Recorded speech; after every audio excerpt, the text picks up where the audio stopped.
Hi, we're Group 7, and our project is wind energy.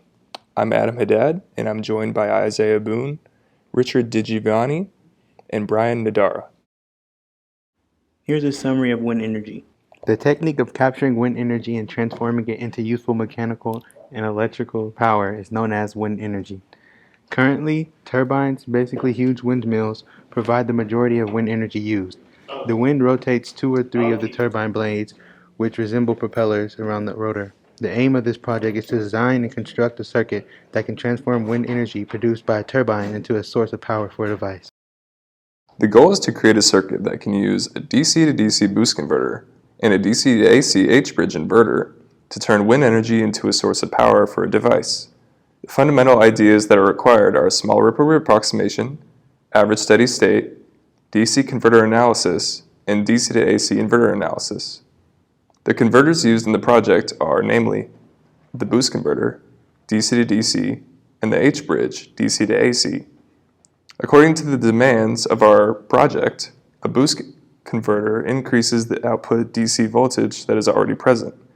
This topology can be used in hybrid electric circuits, solar power systems, LED drivers, LED backlights, and flashlights, among other things. A H-bridge is an electrical circuit that changes the polarity of a voltage applied to a load.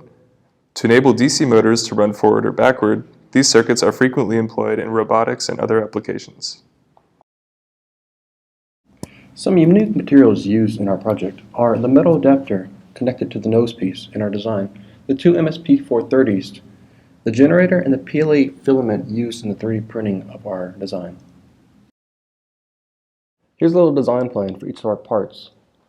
For the wind turbine, it is the input of our entire system. In the design process, the wind turbine was split into 3 parts. These 3 parts were the blades, connectors, and nose cone. The constraints of the design was the material used and the size of the blades. The blades had to be big enough to allow for an ample amount of force to turn the turbine, and the material had to be sturdy enough to allow for high pressure of the wind without breaking the blades. For the boost converter takes the DC output of the generator and boosts it up, and then outputs the boosted voltage needed for the H-bridge. The microcontroller used in our design was the MSP430 from Texas Instruments. It was chosen to supply the pulse width modulation signal to the power MOSFET in the boost converter circuit and the one in the gate driver for the H-bridge. The gate driver is the gate that controls the MOSFETs on the left and right of the H-bridge. It switches them on and off based off the sinusoidal pulse width modulation signal from the microcontroller.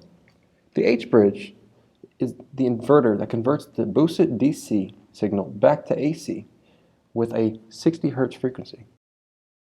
When testing the turbine design, the turbine was placed out of a car window while driving, and the speed of the blades was recorded at different angles and at different blade design lengths. To test the boost converter, the input voltage and output voltage were connected to the oscilloscope so the efficiency can easily be viewed. The output voltage is measured over the boost converter load. This load simulates the typical working conditions of the system and can be adjusted to various levels to test the boost converter's ability to maintain a stable output voltage. It was determined that we needed to program the MSP430 to give an 80% duty cycle to the boost converter circuit. The power MOSFET chosen had a VGS of 2.5 volts, so we had to test the voltage of the PWM signal from the MSP430. We also needed to program an SPWM for the input to the gate driver, and we needed to test for the signal. The gate driver is just constructed and testing has not been completed, but is currently being done. The process of testing the gate driver is inputting the sinusoidal pulse width modulation SPWM and making sure the output is a signal that can run the MOSFETs of the H-bridge. The H-bridge has been constructed and testing is currently being done. To test it, it would need to be connected to the gate drivers and an oscilloscope to make sure the output is 60 Hz and sinusoidal. When testing the turbine, it was observed that our design was not getting the necessary amount of wind to push the blades around consistently.